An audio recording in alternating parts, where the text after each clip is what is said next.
Radar कहानी लिखारी का नां इलियास घुमन। दूसरा हिस्सा सफ़ा नंबर 36 पैराग्राफ पहला। कल असी गल की सी रेडार कहानी के हवाले नाल। रेडार के हवाले नाल थानू उहदे बारे ब्रीफली दसिया गया सी। अज असी जिहड़ा पैराग्राफ पढ़ रहे हैं उहदे विच रेडियो लहरां के हवाले नाल गल हुई। रेडियो लहरां जिवें असी तुहानू कल भी दसिया सी कि रेडियो लहरां आवाज़ दीयां लहरां वर्गे गुण रखदियां ने ते किसी शै नूं टकरा के मुड़ आंदियां ने। पर इहदी होंद किवें आई, इहदे बारे रिसर्चरां ने की काम कीता, इस दे हवाले नाल इलियास घुमन होरी सानू दसदे ने। किताब दी सफ़ा नंबर 36 दी असी पढ़त शुरू करने आ। किन्ने ही चिर तक बरतानवी साइंसदान एक अजिही मशीन ईजाद करन दा जतन करते रहे, कोशिश करते रहे, स्ट्रगल करते रहे, जिहदे विचों निकलन वाली मौत शुआ उन्हां दे ख्याल मुजब अपनी राह विच आवन वाली हर शै नूं मलियामेट कर देगी। मलियामेट कर देना, उक्का मुका देना, खत्म कर देना, तबाह बर्बाद कर देना। मौत शुआ की है? यानी कि ऐसी शुआ, ऐसी रे, ऐसी लहर जिहड़ी अपनी राह विच आने वाली हर शै नूं तबाह बर्बाद कर देंदी। ऐसे लिए इसनूं मौत शुआ आख्या जाता है। यह तजर्बा उक्का ही नाकाम रहा। क्यों नाकाम रहा? क्योंकि जे अगर जहाज़ के उत्ते यही लहर पै जाती तो वह जहाज़ ही तबाह हो जाना सी। इहदे नाल असीं अपने ही फौजी मारे जाने सी।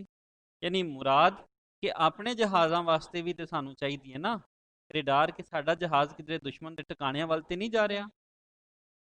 फिर उसकी उड़ान किवें? पर 1935 विच एक बरतानवी साइंसदान सर वॉटसन वॉट, नाम याद कर लेना, अगे भी जिक्र होएगा इन्हां दा। सर वॉटसन वॉट अपने तजर्बियां दे विचकार रब सबबी, रब दे सबब नाल, रब दी वजह तो एक अजिही मशीन बनावन विच कामयाब हो गया जिहदे विचों निकलन वालियां शुआवां मिंटां सकिंटां विच, यानी कि आनन पानन फौरी, एक अजिही मशीन बनावन विच कामयाब हो गया जिहदे विचों निकलन वालियां शुआवां मिंटां सकिंटां विच की कर रही ने? दूजियां शैवां नाल टकरा के वापस आ जांदियां सन ते उन्हां उत्ते भैड़े मौसम या हनेरे दा भी कोई असर नहीं सी होंदा। हुण तुसीं देखो, भैड़ा मौसम जदों आंदी है, तूफान है, हनेर घुप घेर है, कोई होर तरह इत्थे मौसमी हालात जिहड़े ने, गर चमक है, ये सारे जिहड़े हालात ने उन्हां विच भी काम कर रहे। ज़हन च रखो कि सर वॉटसन वॉट की जिहड़ी खोज है वो आम खोज नालों इसलिए भी वक्री है कि एक तो मिंटां सकिंटां विच उहदा असर वेख्या जा रहा है, ते दूजा भैड़ा मौसम होवे ते उत्ते कोई असर नहीं। सर वॉटसन वॉट ने इस हैरान कर देन वाली मशीन का नाम रेडियो लोकेशन सिस्टम रखिया। ऑब्जेक्टिव सवाल इस अगर किताब चों दे सबक चों यह सवाल बनेगा तो बड़ा अहम है। रेडियो लोकेशन सिस्टम की है? एक अजिहा सिस्टम बना दिता गया, यानी एक अजिहा सिस्टम जिहदे नाल मिंटां सकिंटां विच लहरां टकरा के किसी शै नूं टकरा के वापस आ जांदियां ने, परत आंदियां ने, और शै भी खराब नहीं। यह कार्ड जंगी लिहाज नाल बहुत फायदेमंद साबित हुई। इसलिए इंग्लैंड वालियां छेती चोखे लुकवें तरीके नाल अपनियां लਹਿੰਦੀਆਂ बंदरगाहां दे नाल अजिहे सिस्टम नूं चलाउण वाले 5 स्टेशन कायम कर दिते। हुण लुकवां तरीका क्यों सी? लुकवें तो मुराद है राज वाले भेत भरे अंदाज नाल, यानी कि किसी नूं ओपनली पता ना चले, सीक्रेटली सारा काम हो रहा सी। क्यों? जे जंगी हालात ने ते मुल्क की सालमियत वास्ते अजिहे फैसले किए जाने होंदे ने जे दुश्मन नूं ओहदी उक्का खबर ना होवे। ਉਹਨੂੰ ਕੰਨੋਂ ਕੰਨ ਵੀ ਕਿਸੇ ਤਰ੍ਹਾਂ ਖਬਰ ਨਾ ਹੋਵੇ। ਇਸ ਲਈ ਰੇਡੀਓ ਲੋਕੇਸ਼ਨ ਸਿਸਟਮ ਵਾਲੇ 5 ਸਟੇਸ਼ਨ ਬਣਾ ਦਿੱਤੇ ਗਏ, ਜਿਹਨੂੰ ਚੈਨ ਹੋਮ ਦਾ ਨਾਂ ਦਿੱਤਾ ਗਿਆ। ਹੁਣ ਕਿਤਾਬ ਦੇ ਉੱਤੇ ਤੁਸੀਂ ਜ਼ੇਰ ਤੇ ਜ਼ਬਰ ਜ਼ਰਾ ਗੌਰ ਨਾਲ ਵੇਖੋ, ਚੇ ਦੇ ਉੱਤੇ ਜ਼ਬਰ, ਇਹਨੂੰ ਚੈਨ ਹੋਮ, ਠੀਕ ਹੈ। ਕਿ ਚੈਨ ਹੋਮ ਕੀ ਹੈ, ਇਹਦਾ ਹੁਣ ਸਾਡੇ ਕੋਲ ਜਿਹੜੇ ਇੱਕ ਪੈਰਾਗ੍ਰਾਫ ਪੜ੍ਹਿਆ ਇਹਦੇ 'ਚ ਅਹਿਮ ਸਵਾਲ ਬਣੇ ਕਿ पहला सवाल बनेगा मोत्शुआ की है, दूसरा सर वाटसन वाट कौन ने, तीसरा रेडियो लोकेशन सिस्टम है, दूसरे तीसरे का जवाब इको ही हो सकता है। चौथा सवाल चैन होम की है। चैन होम वो 5 स्टेशन ने जिहड़ियां लैंदियां बंदरगाह। हुण लैंदियां तो मुराद मगरबी, चढ़दे तो मुराद मशरकी, लैंदे तो मुराद मगरबी। ਹੁਣ ਚੜ੍ਹਦੇ ਤੋਂ ਮੁਰਾਦ ਜਿੱਥੇ ਸੂਰਜ ਚੜ੍ਹ ਰਿਹਾ ਹੈ, ਜਿੱਥੇ ਸੂਰਜ ਤਲੂ ਹੋ ਰਿਹਾ ਹੈ, ਔਰ ਮਗਰਿਬ ਤੋਂ ਮੁਰਾਦ ਜਿੱਥੇ ਸੂਰਜ ਗਰੂਬ ਹੋ ਰਿਹਾ ਹੈ। ਇਸ ਲਈ ਉਹਨਾਂ ਨੂੰ ਚੜ੍ਹਦੇ ਤੇ ਲਹਿੰਦੇ ਕਿਹਾ ਜਾਂਦਾ ਹੈ ਕਿ ਜਿੱਥੇ ਸੂਰਜ ਗਰੂਬ ਹੋ ਰਿਹਾ ਹੈ ਜਾਂ ਜਿੱਥੇ ਸੂਰਜ ਜਿਹੜਾ ਹੈ ਉਹ ਚੜ੍ਹ ਰਿਹਾ। ਹੁਣ ਅਸੀਂ ਅਗਲੇ ਪੈਰਾਗ੍ਰਾਫ ਤੋਂ ਆਉਣ ਤੋਂ ਪਹਿਲੇ ਥੋੜ੍ਹਾ ਜਿਹਾ ਰੇਡੀਓ ਲਹਿਰਾਂ ਦੇ ਹਵਾਲੇ ਨਾਲ ਗੱਲ ਕਰ ਲਾਂਗੇ। ਜਿਵੇਂ ਅਸੀਂ ਦੇਖਿਆ ਕਿ ਰੇਡੀਓ ਲਹਿਰਾਂ ਜਿਹੜੀਆਂ ਨੇ ਉਹ ਆਵਾਜ਼ ਦੀ ਰਫ਼ਤਾਰ ਵਾਲੇ ਗੁਣ ਰੱਖਦੀਆਂ ਨੇ। ਆਵਾਜ਼ ਜਾਂ ਆਵਾਜ਼, ਰੇਡੀਓ ਲਹਿਰਾਂ ਦੀ ਰਫ਼ਤਾਰ ਕੀ ਹੈ? 1,86,000 ਮੀਲ ਫੀ ਸੈਕਿੰਡ। ਕਿਉਂ 1 ਸੈਕਿੰਡ ਦੇ ਵਿੱਚ 1,86,000 ਮੀਲ ਦਾ ਸਫ਼ਰ ਤੈਅ ਕਰ। ਤੁਸੀਂ ਹਿਸਾਬ ਲਾ ਲਓ ਕਿ ਕਿੰਨੀ ਦੇਰ ਦੇ ਵਿੱਚ ਉਹ ਸਾਡੇ ਪੂਰੇ ਮੁਲਕ ਦੇ ਵਿੱਚ ਉਹ ਚੱਕਰ ਲਾ ਸਕਦੀਆਂ। ਇਹਨੂੰ ਕਹਿੰਦੇ ਨੇ ਰੇਡੀਓ ਲਹਿਰਾਂ ਜਿਹੜੀਆਂ 1,86,000 ਮੀਲ ਫੀ ਸੈਕਿੰਡ, 1 ਸੈਕਿੰਡ ਦੇ ਵਿੱਚ ਉਹ ਸਫ਼ਰ ਕਰ ਰਹੀਆਂ ਨੇ। ਰੇਡੀਏਸ਼ਨ ਜਿਹੜੀ ਹੈ ਉਹ ਹੈ ਲਹਿਰਾਂ ਦੇ ਨਸ਼ਰ ਹੋਣ ਦਾ ਅਮਲ। ਲਹਿਰਾਂ ਨੂੰ ਜਦੋਂ ਭੇਜ ਦਿੱਤਾ ਜਾਂਦਾ ਹੈ। ਇਹ ਮੈਂ ਇਸ ਲਈ ਤੁਹਾਨੂੰ ਦੱਸ ਰਿਹਾ ਤਾਂ ਜੋ ਅੱਗੇ ਜਿਹੜਾ ਪੈਰਾਗ੍ਰਾਫ ਆ ਰਿਹਾ ਉਹਦੇ ਵਿੱਚ ਤੁਹਾਨੂੰ ਰੇਡੀਓ ਲਹਿਰਾਂ ਦੀ ਰਫ਼ਤਾਰ, ਰੇਡੀਏਸ਼ਨ ਤੇ ਫਰੀਕੁਐਂਸੀ ਦੇ ਹਵਾਲੇ ਨਾਲ ਪਤਾ ਹੋਣਾ ਚਾਹੀਦਾ ਹੈ। ਫਰੀਕੁਐਂਸੀ ਹੁੰਦੀ ਹੈ ਟਰਾਂਸਮੀਟਰ ਵਿੱਚੋਂ 1 ਸੈਕਿੰਡ ਵਿੱਚੋਂ ਨਿਕਲਣ ਵਾਲੀ ਲਹਿਰਾਂ ਦੀ ਗਿਣਤੀ। ਜਿਹੜੀ ਰੇਡੀਓ ਲਹਿਰਾਂ ਜਿਹੜੀਆਂ ਨਿਕਲ ਰਹੀਆਂ ਨੇ ਉਹਦੀ ਗਿਣਤੀ ਨੂੰ ਫਰੀਕੁਐਂਸੀ ਕਿਹਾ ਜਾਂਦਾ ਹੈ। ਔਰ ਸਲਾਂਟ ਰੇਂਜ ਰੇਡਾਰ ਤੋਂ ਟਾਰਗੇਟ ਤੱਕ ਦਾ ਜਿਹੜਾ ਪੈਂਡਾ ਹੈ ਜਾਂ ਸਫ਼ਰ ਹੈ ਉਹਨੂੰ ਅਸੀਂ ਕਹਿੰਦੇ ਹਾਂ ਸਲਾਂਟ ਰੇਂਜ। ਇਹ ਤੁਸੀਂ ਜ਼ਿਹਨ 'ਚ ਰੱਖਣਾ ਕਿ ਰੇਡੀਓ ਲਹਿਰਾਂ ਦੀ ਰਫ਼ਤਾਰ ਕੀ ਹੈ, 1,86,000। ਰੇਡੀਏਸ਼ਨ ਹੈ ਲਹਿਰਾਂ ਦੇ ਨਸ਼ਰ ਹੋਣ ਦਾ ਅਮਲ। ਫਰੀਕੁਐਂਸੀ ਹੈ ਟਰਾਂਸਮੀਟਰ ਵਿੱਚੋਂ 1 ਸੈਕਿੰਡ ਵਿੱਚੋਂ ਨਿਕਲਣ ਵਾਲੀਆਂ ਲਹਿਰਾਂ ਦੀ ਗਿਣਤੀ। ਔਰ ਸਲਾਂਟ ਰੇਂਜ ਰੇਡਾਰ ਤੋਂ ਟਾਰਗੇਟ ਤੱਕ ਪੈਂਡਾ ਜਾਂ ਸਫ਼ਰ ਜਿਹੜਾ ਹੈ ਉਹਨੂੰ ਅਸੀਂ ਸਲਾਂਟ ਰੇਂਜ ਕਹਿੰਦੇ ਹਾਂ। ਬਰਤਾਨੀਆ ਨੇ ਦੂਜੀ ਆਲਮੀ ਜੰਗ ਦੇ ਸ਼ੁਰੂ ਹੁੰਦਿਆਂ ਸਾਰ ਹੀ ਆਪਣੀਆਂ ਲਹਿੰਦੀਆਂ ਸਰਹੱਦਾਂ ਦੇ ਨਾਲ ਨਾਲ ਚੈਨ ਹੋਮ ਸਟੇਸ਼ਨਾਂ ਦੀ ਗਿਣਤੀ ਵਧਾ ਦਿੱਤੀ। ਫਿਰ 1940 ਵਿੱਚ ਜਦੋਂ ਫਰਾਂਸ ਦੀ ਵੀ ਇਸ ਆਲਮੀ ਜੰਗ ਵਿੱਚ ਕੁੱਦ ਪਿਆ ਤੇ ਬਰਤਾਨੀਆ ਨੂੰ ਆਪਣੀ ਜਨੂਬੀ ਬੰਦਰਗਾਹਾਂ ਵੱਲ ਅਜੇ ਕਈ ਸਟੇਸ਼ਨ ਕਾਇਮ ਕਰਨੇ ਪੈ ਗਏ। ਬਰਤਾਨੀਆ ਨੇ ਇਸ ਮੁੱਢਲੇ ਰੇਡਾਰ ਸਿਸਟਮ ਨੂੰ ਬਹੁਤ ਰਾਜ਼ਦਾਰੀ ਨਾਲ ਜੰਗ ਦੇ ਇੱਕ ਖਤਰਨਾਕ ਹਥਿਆਰ ਦੇ ਤੌਰ 'ਤੇ ਵਰਤਿਆ, ਕਿਉਂਕਿ ਇਹ ਦੁਸ਼ਮਣ ਨੂੰ ਤਬਾਹ ਬਰਬਾਦ ਕਰਨ ਦਾ ਇੱਕ ਵੱਡਾ ਵਸੀਲਾ ਉਹਨਾਂ ਨੂੰ ਮਿਲ ਗਿਆ ਸੀ। ਇਹ ਪਹਿਲਾ ਰੇਡਾਰ ਸਿਸਟਮ ਭਾਵੇਂ ਅੱਜ ਕੱਲ੍ਹ ਦੇ ਰੇਡਾਰ ਨਾਲੋਂ ਬਹੁਤ ਸਾਦਾ ਤੇ ਘੱਟ ਰੇਂਜ ਵਾਲਾ ਸੀ, ਪਰ ਇਹਦੀ ਵੇਲੇ ਸਿਰ ਮਦਦ ਪਾਰੋਂ ਰਾਇਲ ਏਅਰ ਫੋਰਸ ਨੂੰ ਦੂਰ ਪਾਰ ਇੰਗਲਿਸਤਾਨ ਤੋਂ ਉੱਡਦੇ ਆਉਂਦੇ ਜਰਮਨ ਫਾਈਟਰਾਂ ਤੇ ਬੰਬਾਰਾਂ ਦਾ ਉਦੋਂ ਪਤਾ ਲੱਗ ਜਾਂਦਾ ਸੀ ਜਦੋਂ ਅਜੇ ਉਹ ਬਰਤਾਨਵੀ ਸਰਹੱਦ ਤੋਂ ਬਹੁਤ ਦੂਰ ਹੁੰਦੇ ਸਨ। ਇਹ ਹੁਣ ਉਹ ਤਰੀਕੇ ਸਨ ਜਿਹੜੇ ਉਹ ਵਰਤ ਰਹੇ ਸਨ ਬਰਤਾਨੀਆ ਵਾਲੇ ਆਪਣੇ ਦੁਸ਼ਮਣ ਦਾ ਖਾਤਮਾ ਕਰ।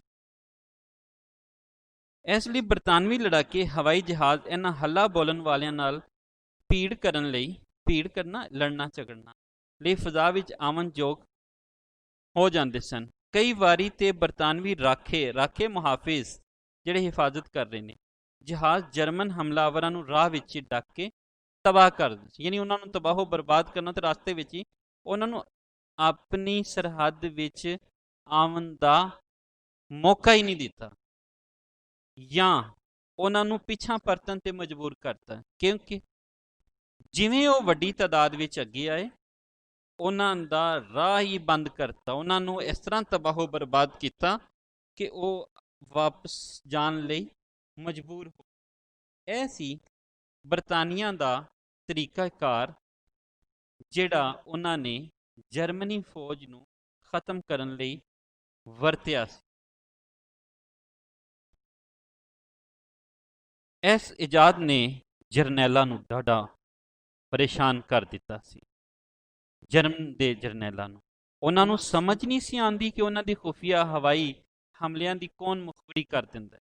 ਦੂਜੇ ਪਾਸੇ ਬਰਤਾਨਵੀ ਫਜ਼ਾਈਆ ਦੇ ਬੰਬਾਰ ਤਿਆਰੇ ਸਮੁੰਦਰ ਵਿੱਚ ਦੂਰ ਦੁਰਾਡੇ ਤਰਦੇ ਦੁਸ਼ਮਣ ਦੇ ਬਹਿਰੀ ਜਹਾਜ਼ ਨੂੰ ਆਪਣੇ ਰੇਡੀਓ ਲੋਕੇਸ਼ਨ ਸਿਸਟਮ ਰਾਹੀਂ ਲੱਭ ਕੇ ਉਹਨਾਂ ਉੱਤੇ ਜਾ ਪੜਦੇ ਤੇ ਬੰਬ ਮਾਰ ਕੇ ਉਹਨਾਂ ਨੂੰ ਸਮੁੰਦਰ ਵਿੱਚ ਹੀ ਗਰਕ ਕਰ ਦੇਣ। ਯਾਨੀ ਉਹਨਾਂ ਨੇ ਸਮੁੰਦਰ ਵਿੱਚ ਵੀ ਉਸ ਨੂੰ ਵਰਤਣਾ ਸ਼ੁਰੂ ਕਰ ਦਿੱਤਾ। ਬਰਤਾਨਵੀ ਬੰਬਾਰ ਵੇਲੇ ਸਿਰ ਤੇ ਠੀਕ ਥਾਂ ਬੰਬਾਰੀ ਕਰਕੇ ਜਰਮਨ ਫੌਜੀ ਟਿਕਾਣਿਆਂ, ਅਸਲਾ ਬਣਾਉਣ ਵਾਲੀਆਂ ਫੈਕਟਰੀਆਂ ਤੇ ਸਨਅਤੀ ਸ਼ਹਿਰਾਂ ਨੂੰ ਤਬਾਹ ਬਰਬਾਦ ਕਰਦੇ ਰਹੇ। ਇਹਨਾਂ ਤਬਾਹੀਆਂ ਨੇ ਜਰਮਨੀ ਦਾ ਲੱਕ ਤੋੜ ਦਿੱਤਾ। ਜਰਮਨੀ ਜਿਹੜਾ ਫਖਰ ਤਕੱਬੁਰ ਦੇ ਵਿੱਚ ਸੀ, ਉਹ ਹੁਣ ਮੁਆਸ਼ੀ ਤੌਰ 'ਤੇ ਵੀ ਕਮਜ਼ੋਰ ਹੋ ਗਿਆ ਤੇ ਫੌਜ ਦੇ ਲਿਹਾਜ਼ ਨਾਲ ਵੀ ਉਹਦੇ ਵਿੱਚ ਜਿਹੜੀ ਮਾਰੇ ਜਾਣ ਵਾਲੀ ਤਾਦਾਦ ਹੈ ਉਹ ਵੱਧ ਗਈ ਤੇ ਫਜ਼ਾਵਾਂ ਵਿੱਚ ਰਾਇਲ ਏਅਰ ਫੋਰਸ ਦੀ ਬਰਤਰੀ ਜੰਗ ਮੁੱਕਣ ਤੋਂ ਪਹਿਲੇ ਹੀ ਸਾਬਤ ਹੋ ਗਈ। ਹੁਣ ਤੁਸੀਂ ਯਾਦ ਕਰੋ ਕਿ ਜਰਮਨੀ ਦੀ ਏਅਰ ਫੋਰਸ ਤੇ ਰਾਇਲ ਏਅਰ ਫੋਰਸ, ਬਰਤਾਨੀਆ ਦੀ ਏਅਰ ਫੋਰਸ ਦਾ ਆਪਸੀ ਜਿਹੜਾ ਮੁਕਾਬਲਾ ਸੀ ਔਰ ਉਹਦੇ ਵਿੱਚ ਜੰਗ ਜਿਤਾਉਣ ਵਿੱਚ ਅਹਿਮ ਕਿਰਦਾਰ ਰੇਡਾਰ ਦਾ ਜਾਂ ਰੇਡੀਓ ਲੋਕੇਸ਼ਨ ਸਿਸਟਮ, ਜਿਹੜੀ ਰੇਡਾਰ ਦੀ ਮੁੱਢਲੀ ਸ਼ਕਲ ਸੀ, ਉਹਦਾ ਸੀ। ਇਹ ਇੱਕ ਹਕੀਕਤ ਇਹ ਕਿ ਦੂਜੀ ਆਲਮੀ ਜੰਗ ਜਿੱਤਣ ਵਿੱਚ ਰੇਡਾਰ ਦੀ ਵੇਲੇ ਸਿਰ ਇਜਾਦ ਨੇ ਇਤਿਹਾਦੀ ਫੌਜਾਂ ਦਾ ਬਹੁਤ ਸਾਥ ਦਿੱਤਾ। ਯਾਨੀ ਇਤਿਹਾਦੀ ਫੌਜ ਜਿਹੜੀਆਂ ਨੇ ਉਹਨਾਂ ਵੀ ਬਹੁਤ ਸਾਥ ਦਿੱਤਾ ਔਰ ਰੇਡਾਰ ਦਾ ਜਿਹੜਾ ਸਾਥ ਹੈ ਉਹ ਇਤਿਹਾਦੀ ਫੌਜਾਂ ਨੇ ਵਰਤ ਕੇ ਜਰਮਨ ਨੂੰ ਤਬਾਹੋ ਬਰਬਾਦ ਕਰ ਦਿੱਤਾ। ਜੇ ਰੇਡਾਰ ਦੀ ਕਾਢ ਬਾਰੇ ਤਾਰੀਖੀ ਤੇ ਸਾਇੰਸੀ ਹਵਾਲੇ ਨਾਲ ਗੱਲ ਕਰੀਏ ਤੇ ਪਤਾ ਲੱਗਦਾ ਹੈ ਭਈ ਰੇਡਾਰ ਦਾ ਬਣਨਾ ਕੋਈ ਇਤਫਾਕੀ ਵਾਕਿਆ ਜਾਂ ਇੱਕ ਦੋ ਦਿਨਾਂ ਦੇ ਵਿੱਚ ਕੀਤੇ ਤਜਰਬਿਆਂ ਦਾ ਫਲ ਨਹੀਂ ਸੀ, ਸਗੋਂ ਇਹ ਇਜਾਦ ਦੁਨੀਆ ਦੇ ਕਈ ਨਾਮੀ ਗ੍ਰਾਮੀ ਸਾਇੰਸਦਾਨਾਂ ਦੀ ਵਰਿਆਂ ਬੱਧੀ ਖੋਜ ਦਾ ਸਿੱਟਾ, ਵਰਿਆਂ ਬੱਧੀ ਕਈ ਸਾਲਾਂ ਦੀ। 1831 ਈਸਵੀ ਵਿੱਚ ਸਭ ਤੋਂ ਪਹਿਲਾਂ ਮਸ਼ਹੂਰ ਸਾਇੰਸਦਾਨ ਜੇਮਸ ਕਲਾਰਕ ਮੈਕਸਵੈਲ ਨੇ ਰਿਆਜ਼ੀ ਦੇ ਹਿਸਾਬ ਕਿਤਾਬ ਨਾਲ ਸਾਬਤ ਕੀਤਾ ਸੀ ਕਿ ਰੇਡੀਓ ਲਹਿਰਾਂ ਰੋਸ਼ਨੀ ਦੀ ਰਫ਼ਤਾਰ ਨਾਲ ਸਫ਼ਰ ਕਰਦੀਆਂ ਨੇ ਤੇ ਇੰਝ ਹੀ ਆਪਣੀ ਰਾਹ ਵਿੱਚ ਆਉਣ ਵਾਲੀ ਹਰ ਸ਼ੈ ਨਾਲ ਟਕਰਾ ਕੇ ਪਿੱਛਾਂ ਪਰਤ ਜਾਂਦੀ। ਰੇਡੀਓ ਲਹਿਰਾਂ ਕੀ ਨੇ? ਪਹਿਲੇ ਵੀ ਤੁਹਾਨੂੰ ਦੱਸਿਆ ਕਿ ਜਿਹੜੀਆਂ ਆਵਾਜ਼ ਦੇ ਲਹਿਰਾਂ ਵਰਗੇ ਗੁਣ ਰੱਖਦੀਆਂ ਤੇ ਕਿਸੇ ਸ਼ੈ ਨੂੰ ਟਕਰਾ ਕੇ ਵਾਪਸ ਹੋ ਜਾਂਦੀਆਂ ਨੇ। ਇੱਕ ਰੇਡੀਓ ਲਹਿਰਾਂ ਦੀ ਤਾਰੀਫ ਤੁਸੀਂ ਇਹ ਲਿਖ ਲੈਣੀ।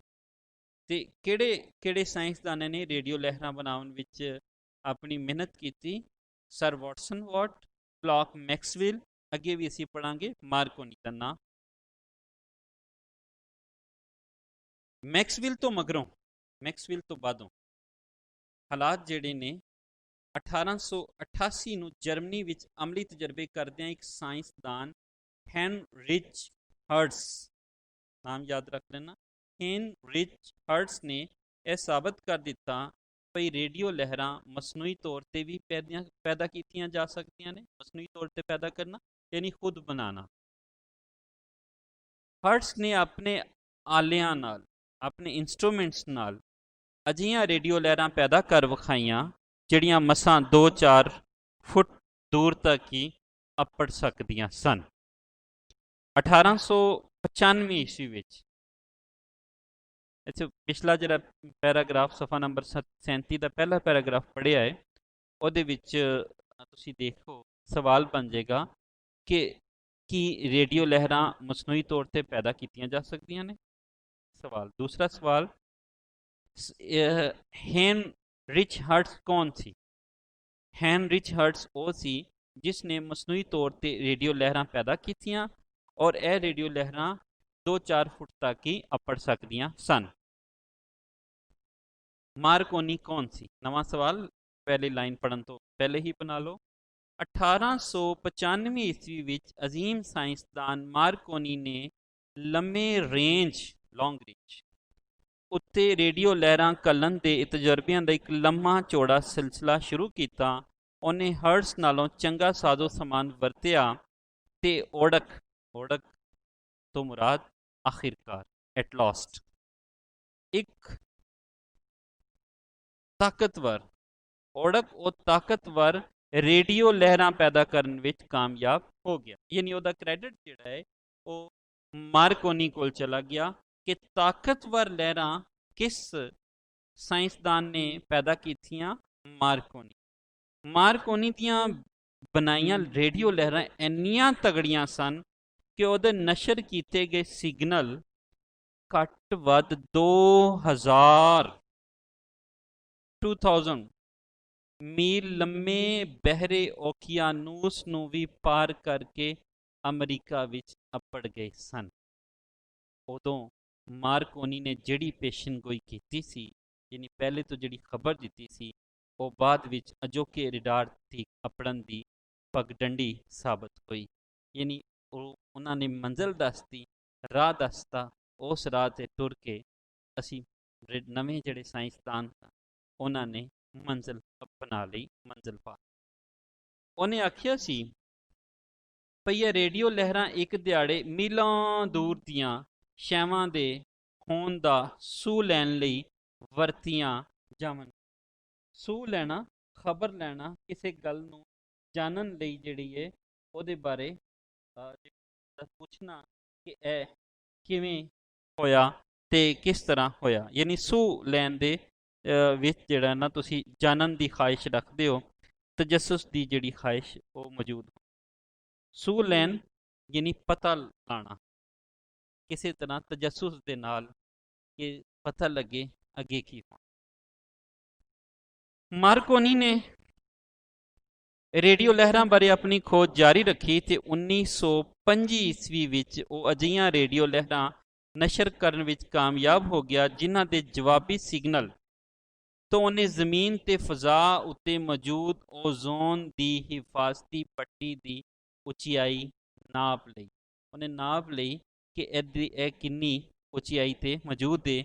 ਉਂਝ ਤੇ ਇਹ ਸਾਰੇ ਕੰਮ ਮੁੱਢਲੇ ਰਡਾਰ ਦੇ ਹੀ ਕਾਰਨਾਮੇ ਵਿਖਾਲੀ ਦਿੰਦੇ ਨੇ, ਪਰ ਅਸਲ ਹਕੀਕਤ ਇਹ ਹੈ ਭਈ ਅੱਜ ਦਾ ਰਡਾਰ ਜਿਹੜਾ ਹੁਣ ਇੱਕ ਖਤਰਨਾਕ ਜੰਗੀ ਹਥਿਆਰ ਬਣ ਗਿਆ। ਵੈਸੇ ਇਹ ਕੋਈ ਚੰਗੀ ਗੱਲ ਤੇ ਨਹੀਂ ਹੈ, ਲੇਕਿਨ ਅਸੀਂ ਇਹਨਾਂ ਨੂੰ ਅਮਨ ਵਾਸਤੇ ਵੀ ਵਰਤ सकते हैं। बारूद की बू सूंघ कर चंद बंदरों ने यूं कहा, अच्छा हुआ हम इर्तका की मंजिलों से बच गए।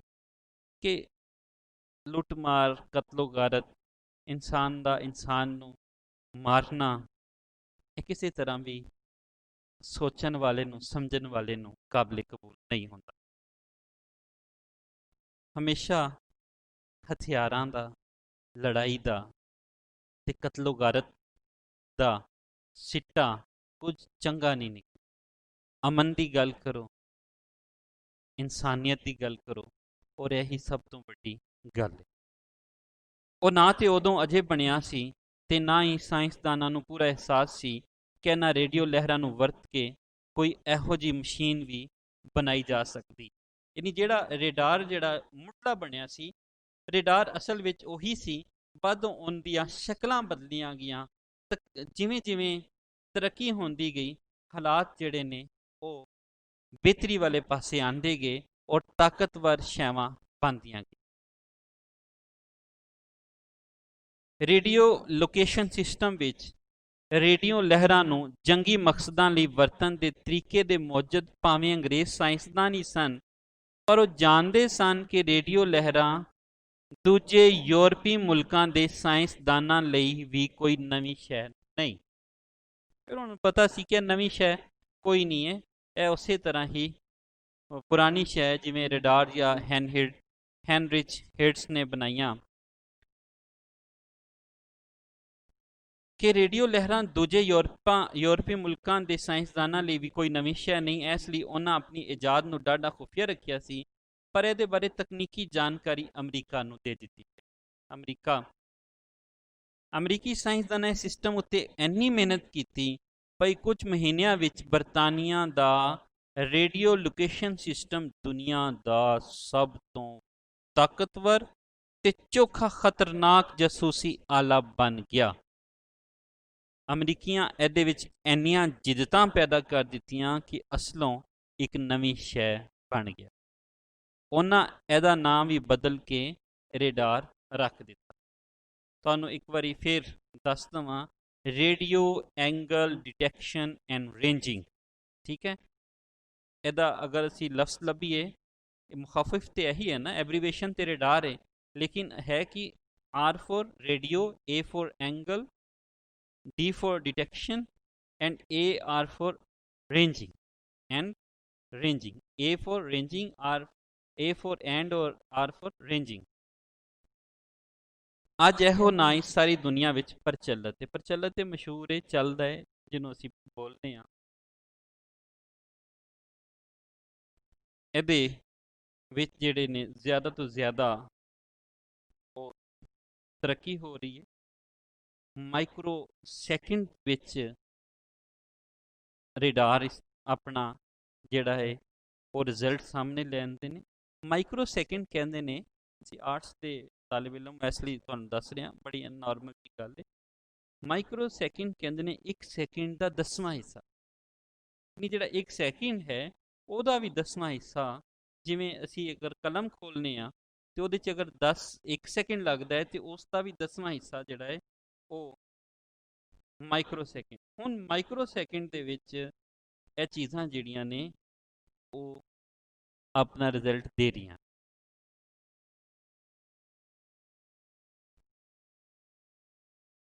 ਭਾਵੇਂ ਮੁੱਢਲਾ ਰਡਾਰ ਦੁਸ਼ਮਣ ਹਵਾਈ ਜਹਾਜ਼ਾਂ ਦੇ ਹਮਲੇ ਦਾ ਪਹਿਲਾਂ ਤੋਂ ਹੀ ਪਤਾ ਲਾਉਣ ਲਈ ਬਣਾਇਆ ਗਿਆ ਸੀ, ਪਰ ਵੇਲਾ ਲੰਘਣ ਨਾਲ ਇਹਦੇ ਤੋਂ ਹੋਰ ਬਹੁਤ ਸਾਰੇ ਕੰਮ ਲਏ ਜਾਣ ਲੱਗ ਪਏ। ਅੱਜ ਕੱਲ੍ਹ ਹਰ ਮੁਲਕ ਲਈ ਇਲਾਕਾਈ ਦਫਾ ਦਾ ਮਤਲਬ ਹਿਫਾਜ਼ਤ ਦਾ ਲਾਜ਼ਮੀ ਅੰਗ ਦਾ ਮਤਲਬ ਜੁਜ਼ ਹਿੱਸਾ ਹੋਣ ਤੋਂ ਅੱਡ ਦਾ ਮਤਲਬ ਇਲਾਵਾ ਵੱਖਰਾ ਆਮ ਸ਼ਹਿਰੀ ਜ਼ਿੰਦਗੀ ਵਿੱਚ ਰੋਜ਼ ਦਿਹਾੜੇ ਵਰਤੀ ਜਾਣ ਵਾਲੀ ਮਸ਼ੀਨ ਬਣ ਗਿਆ ਹੈ। ਰੋਜ਼ ਦਿਹਾੜੇ ਯਾਨੀ ਹਰ ਰੋਜ਼ ਵਰਤੀ ਜਾਣ ਵਾਲੀ ਮਸ਼ੀਨ ਬਣ ਗਿਆ ਹੈ। ਜੰਗ ਦੇ ਜ਼ਮਾਨੇ ਵਿੱਚ ਇਹ ਫੌਜਾਂ ਨੂੰ ਦੁਸ਼ਮਣ ਹਵਾਈ ਜਹਾਜ਼ਾਂ ਤੇ ਮਿਜ਼ਾਈਲਾਂ ਦੇ ਹਮਲੇ ਦੀ ਵਾਰਨਿੰਗ ਦਿੰਦਾ ਸੀ ਤੇ ਸਮੁੰਦਰ ਵਿੱਚ ਤਰਦੇ ਆਉਂਦੇ ਦੁਸ਼ਮਣ ਬਹਿਰੀ ਜਹਾਜ਼ਾਂ ਦਾ ਹਜ਼ਾਰਾਂ ਮੀਲ ਦੂਰ ਤੋਂ ਹੀ ਖਤਰਾ ਦਿਸਦਾ ਹੈ। ਯਾਨੀ ਉਹਦਾ ਖਤਰਾ ਜਿਹੜਾ ਹੈ ਜਦੋਂ ਪਤਾ ਲੱਗ ਜਾਂਦਾ ਹੈ ਕਿ ਈਵਨ ਕਿ ਹਜ਼ਾਰਾਂ ਮੀਲ ਅਸਮਾਨ 'ਤੇ ਹੋ ਜਾਂ ਸਮੁੰਦਰ ਦੇ ਸਫ਼ਰ 'ਤੇ ਹੋ, ਉੱਥੇ ਸਾਰੇ ਖਤਰਿਆਂ ਦਾ ਪਤਾ ਚੱਲਦਾ। ਰੇਡਾਰ ਪਹਾੜ ਤੇ ਵਾਦੀਆਂ ਵਿੱਚ ਦੁਸ਼ਮਣ ਫੌਜਾਂ ਦੇ ਫੇਰੇ ਟੋਰੇ ਬਾਰੇ ਮੁਸਲਸਲ ਇਤਲਾਵਾਂ ਦਿੰਦਾ ਹੈ ਤੇ ਇਹੋ ਹੀ ਹਵਾਈ ਹਮਲਿਆਂ ਵਿੱਚ ਆਪਣੇ ਬੰਬਾਰ ਤੇ ਲੜਾਕੇ ਤਿਆਰਿਆਂ ਨੂੰ ਨਿਸ਼ਾਨੇ ਉੱਤੇ ਸਹੀ ਵੇਲੇ ਬੰਬਾਰੀ ਕਰਨ ਵਿੱਚ ਵੀ ਮਦਦ ਦਿੰਦਾ ਹੈ ਕਿ ਇਸ ਵੇਲੇ ਦੁਸ਼ਮਣ ਇੱਥੇ ਮੌਜੂਦ ਹੈ ਜਾਂ ਨਹੀਂ ਹੈ। ਜੇ ਦੁਸ਼ਮਣ ਮੌਜੂਦ ਹੈ ਤੇ ਫਿਰ ਉਹ ਹਮਲਾ ਕਰਨ ਲਈ ਸੰਕੇਤ ਕਰ ਦਿੰਦਾ ਹੈ, ਇਸ਼ਾਰਾ ਦਿੰਦਾ ਹੈ, ਨਹੀਂ ਤੇ ਫਿਰ ਉਹਦੇ ਨਾਲ ਇਸ਼ਾਰਾ ਨਹੀਂ ਹੁੰਦਾ। ਟਰਾਂਸਮੀਟਰ ਜਿਹੜਾ ਉਹਦੇ ਨਾਲ ਲੱਗਾ ਹੁੰਦਾ ਹੈ ਉਹਦੀ ਫ੍ਰੀਕੁਐਂਸੀ ਰੈਪੀਟੇਸ਼ਨ ਫ੍ਰੀਕੁਐਂਸੀ ਅਖਵਾਉਂਦੀ 1+ ਯਾਨੀ 1 ਸੈਕਿੰਡ ਜਿਹੜਾ ਹੈ ਉਹ ਮਾਈਕਰੋ ਸੈਕਿੰਡ ਵਿੱਚ ਇਤਲਾਹ ਮਿਲ ਜਾਂਦੀ ਹੈ ਤੇ ਫਿਰ ਉਹ ਹਰ ਸ਼ੈ ਨੂੰ ਭਾਲਣ ਵਿੱਚ ਮਦਦ ਕਰਦਾ ਹੈ। ਕਿਉਂ ਜੇ ਉਹ ਲਹਿਰਾਂ ਜਿਹੜੀਆਂ ਨੇ ਉਹ ਵਾਪਸ ਆ ਕੇ ਇਹ ਕੰਮ ਕਿਵੇਂ ਕਰਦਾ ਹੈ, ਫਜ਼ਾ ਵਿੱਚ ਉੱਡਦੀ ਸ਼ੈ ਨੂੰ ਭਾਲਿਆ ਜਾਂਦਾ ਹੈ, ਏਰੀਅਲ ਤੋਂ ਕਿਰਨਾਂ ਨਿਕਲਦੀਆਂ ਨੇ ਤੇ ਸ਼ੁਆ ਦੇ ਨਾਲ ਉਹ ਕਿਰਨਾਂ ਉੱਥੇ ਅਪੜਦੀਆਂ ਨੇ, ਵੇਖੀਆਂ ਜਾਂਦੀਆਂ ਨੇ। TR ਸਵਿਚ ਨਾਲ ਟਰਾਂਸਮੀਟਰ ਤੇ ਰਿਸੀਵਰ ਨਾਲ ਰਾਬਤਾ ਕਰ ਦਿੰਦੇ ਨੇ ਏਰੀਅਲ ਦਾ ਇੱਕ ਹਿੱਸਾ ਕਿਰਨਾਂ ਨਸ਼ਰ ਕਰਦਾ ਹੈ ਤੇ ਦੂਜਾ ਇਸ ਨੂੰ ਜਜ਼ਬ ਕਰਦਾ ਹੈ। ਯਾਨੀ ਨਸ਼ਰ ਕਰ ਰਿਹਾ ਟੀਵੀ ਸਕਰੀਨ ਤੇ ਰਿਸੀਵਰ ਕੀ ਹੁੰਦਾ ਹੈ? ਰੇਡਾਰ ਦਾ ਰਿਸੀਵਰ ਟਾਰਗੇਟ ਨਾਲ ਟਕਰਾ ਕੇ ਵਾਪਸ ਏਰੀਅਲ ਤੱਕ ਆਪੜਦਿਆਂ ਨੂੰ ਆਪਣਾ ਤਾਕਤਵਰ ਬਣ ਜਾਂਦਾ ਹੈ ਭਈ ਉਹ ਪ੍ਰੈਜੈਂਟੇਸ਼ਨ ਯੂਨਿਟ ਦੀ ਵਰਤੋਂ ਦੇ ਕਾਬਲ ਹੋ ਜਾਂਦਾ ਹੈ। ਯਾਨੀ ਕਿ ਉਹ ਪ੍ਰੈਜ਼ੈਂਟ ਜਿਹੜਾ ਪ੍ਰੈਜੈਂਟੇਸ਼ਨ ਯੂਨਿਟ ਹੈ ਉਹ ਤੁਹਾਨੂੰ ਸਾਹਮਣੇ ਵਿਖਾ ਰਿਹਾ ਹੈ। ਪ੍ਰੈਜੈਂਟੇਸ਼ਨ ਯੂਨਿਟ ਕੀ ਕਰਦਾ ਹੈ? ਹਰ ਤਰ੍ਹਾਂ ਦੀ ਮਾਲੂਮਾਤ ਜਿਹੜਾ ਹੈ ਉਹ ਅੱਗੇ ਪਹੁੰਚਾ ਦਿੰਦਾ ਹੈ। ਯਾਨੀ ਕਿ ਇਹਦੇ ਵਿੱਚ ਜਿਹੜੀਆਂ ਚੀਜ਼ਾਂ ਟਰਾਂਸਮਿਟਰ ਦੀ ਫ੍ਰੀਕੁਐਂਸੀ ਅਸੀਂ ਦੇਖਿਆ, ਮਾਡਿਊਲੇਟਰ ਜਿਹੜਾ ਹੈ ਇੱਕ ਪਲਸ ਪੈਦਾ ਕਰਨ ਲਈ ਚਾਲੂ ਹੁੰਦਾ ਹੈ। ਠੀਕ ਹੈ। ਫਿਰ ਇੱਕ ਏਰੀਅਲ ਸਿਸਟਮ ਹੈ ਜਿਹੜੀ ਹਰ ਸ਼ੈ ਨੂੰ ਪਾਲਦਾ ਹੈ। ਏਰੀਅਲ ਤੋਂ ਕਿਰਨਾਂ ਨਿਕਲ ਰਹੀਆਂ ਹੁੰਦੀਆਂ ਨੇ, ਛੁਆਵਾਂ ਨਿਕਲ ਰਹੀਆਂ ਹੁੰਦੀਆਂ ਨੇ, ਉਹ ਟਰਾਂਸਮਿਟਰ ਤੇ ਰਿਸੀਵਰ ਨਾਲ ਰਾਬਤਾ ਕਰਦੀਆਂ ਨੇ। ਜਿਹੜੀਆਂ ਛੁਆਵਾਂ ਨਿਕਲਦੀਆਂ ਨੇ ਉਹ ਟਰਾਂਸਮਿਟਰ ਤੇ ਰਿਸੀਵਰ ਨਾਲ ਰਾਬਤਾ ਕਰ ਰਹੀਆਂ ਨੇ। ਜਦੋਂ ਏਰੀਅਲ ਦਾ ਇੱਕ ਹਿੱਸਾ ਜਿਹੜਾ ਹੈ ਉਹ ਨਸ਼ਰ ਕਰਦਾ ਹੈ ਤੇ ਦੂਜਾ ਉਸ ਨੂੰ ਜਜ਼ਬ ਕਰ ਰਿਹਾ ਹੁੰਦਾ। ਯਾਨੀ ਇੱਕ ਹਿੱਸਾ ਜਿਹੜਾ ਉਹ ਲਹਿਰਾਂ ਛੱਡ ਰਿਹਾ ਹੁੰਦਾ, ਦੂਜਾ ਉਸ ਨੂੰ ਰਿਸੀਵ ਕਰ ਰਿਹਾ ਹੁੰਦਾ ਹੈ। ਤੇ ਫਿਰ ਅੱਗੇ ਇਹ ਜਿਹੜਾ ਹੈ ਪ੍ਰੈਜੈਂਟੇਸ਼ਨ ਯੂਨਿਟ ਨੂੰ ਇਹ ਮਾਲੂਮਾਤ ਅੱਗੇ ਅਪੜਾ ਦਿੱਤੀਆਂ ਜਾਂਦੀਆਂ ਨੇ, ਜਿਹਦੇ ਨਾਲ ਜਿਹੜਾ ਹੈ ਉਹ ਦੇਖਿਆ ਜਾਂਦਾ ਹੈ ਕਿ ਇਹ ਕੀ ਇਸ਼ਾਰੇ ਨੇ ਤੇ ਕਿੱਥੇ ਕਿੱਥੇ ਲੋਕ ਜਿਹੜੇ ਨੇ ਉਹ ਦੁਸ਼ਮਣ ਜਿਹੜਾ ਹੈ ਉਹ ਬੈਠਿਆ ਹੋਇਆ। ਇਹ ਅਸੀਂ ਇੱਕ ਦੇਖਦੇ ਹਾਂ। ਇਹਦੇ ਨਾਲ ਜੰਗ ਦੇ ਜ਼ਮਾਨੇ ਵਿੱਚ ਇਹ ਫੌਜਾਂ ਨੂੰ ਦੁਸ਼ਮਣ ਹਵਾਈ ਜਹਾਜ਼ਾਂ ਤੇ ਮਿਜ਼ਾਈਲਾਂ ਦੇ ਹਮਲੇ ਦੀ ਵਾਰਨਿੰਗ ਦਿੰਦਾ ਹੈ ਤੇ ਸਮੁੰਦਰ ਵਿੱਚ ਤਰਤੇ ਆਉਂਦੇ ਦੁਸ਼ਮਣ ਬਹਿਰੀ ਜਹਾਜ਼ਾਂ ਦਾ ਹਜ਼ਾਰਾਂ ਮੀਲਾਂ ਤੋਂ ਦੂਰ ਹੀ ਖਤਰਾ ਦੱਸਦਾ ਹੈ। ਰੇਡਾਰ ਪਹਾੜ ਤੇ ਵਾਦੀਆਂ ਵਿੱਚ ਦੁਸ਼ਮਣ ਫੌਜਾਂ ਦੇ ਫੇਰੇ ਟੋਰੇ ਬਾਰੇ ਵੀ ਇਤਲਾ ਦਿੰਦਾ ਹੈ ਕਿ ਇੱਥੇ ਦੁਸ਼ਮਣ ਹੈ ਜਾਂ ਨਹੀਂ ਹੈ। ਜੋ ਲੁੱਕ ਕੇ ਛੁਪ ਕੇ ਚੱਲ ਰਹੇ ਨੇ ਤੇ ਉਹਨਾਂ ਬਾਰੇ ਦੇਖਿਆ ਜਾਂਦਾ ਹੈ। ਤੇ ਇਹੋ ਹੀ ਹਵਾਈ ਹਮਲਿਆਂ ਵਿੱਚ ਆਪਣੇ ਬੰਬਾਰ ਤੇ ਲੜਾਕੇ ਤਿਆਰਿਆਂ ਨੂੰ ਨਿਸ਼ਾਨੇ ਉੱਤੇ ਸਹੀ ਵੇਲੇ ਬੰਬਾਰੀ ਕਰਨ ਵਿੱਚ ਮਦਦ ਦਿੰਦਾ ਹੈ ਕਿ ਇਸ ਵੇਲੇ ਜਹਾਜ਼ ਇੱਥੇ, ਇਸ ਵੇਲੇ ਟੈਂਕ ਇੱਥੇ, ਇਸ ਵੇਲੇ ਤੋਪ ਇੱਥੇ, ਇਸ ਵੇਲੇ ਦੁਸ਼ਮਣ ਇੱਥੇ। ਰੇਡਾਰ ਨੇ ਸ਼ਹਿਰੀ ਹਵਾਈਬਾਜ਼ੀ ਵਿੱਚ ਵੀ ਡਾਢੀਆਂ ਆਸਾਨੀਆਂ ਪੈਦਾ ਕਰ। ਕਿਵੇਂ ਕਿ ਇੱਕ ਤੇ ਉਚਾਈ ਨਾਪਣ ਵਾਲਾ ਆਲਾ ਜਿਹੜਾ ਰੇਡਾਰ ਹੈ ਉਹਦੇ ਵਿੱਚ ਆਲਟੀਮੀਟਰ ਹੈ। ਇੱਕ ਆਲਟੀਮੀਟਰ ਹੈ ਉਚਾਈ ਨਾਪਣ ਵਾਲਾ ਆਲਾ। ਫਿਰ ਇੱਕ ਹੈ ਬੈਰੋਮੈਟ੍ਰਿਕ ਆਲਟੀਮੀਟਰ। ਹੁਣ ਬੈਰੋਮੈਟ੍ਰਿਕ ਕੀ ਹੈ? ਜਿਹੜਾ ਹਵਾਈ ਦਬਾਅ ਦੀ ਮਦਦ ਨਾਲ ਉਚਾਈ ਨਾਪਦਾ ਹੈ ਕਿ ਇੱਥੇ ਹਵਾ ਦੇ ਵਿੱਚ ਦਬਾਅ ਕਿੰਨਾ ਹੈ।